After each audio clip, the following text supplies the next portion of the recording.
OS परीक्षा रे टप्पर होई बणई पाई गौरव आनी देवाशीष पंडा। गतकाली 2018 ओएस परीक्षा फल प्रकाश पाई।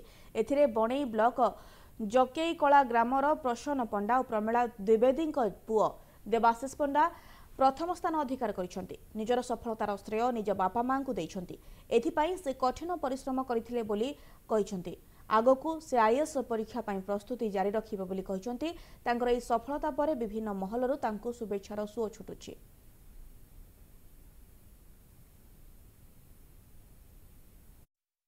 ये सफलता बहुत खुशी अनएक्सपेक्टेडली गोटे जिनस आसला यहाँ केवे भाभी नथिली कि गोटे आसो रैंक 1 बोली चेष्टा जारी रही माने निश्चित भाव परीक्षा तो भल होता तेणु परीक्षा रे गोटे रैंक पाइबार आशा थिला किंतु 1 हबार एक्सपेक्ट नथिला।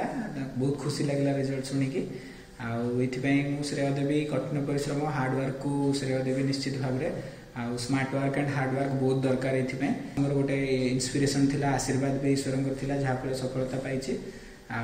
निश्चित भाव में समस्त को यह कहबी जे यहाँ निश्चित भाव में पॉसिबल किसी इम्पॉसिबल नुह। निश्चित भाव स्मार्ट वर्क कले गोटे प्लान ऑफ एक्शन रेडी करके से अनुसार काम कले खूब भल हम जिनसा।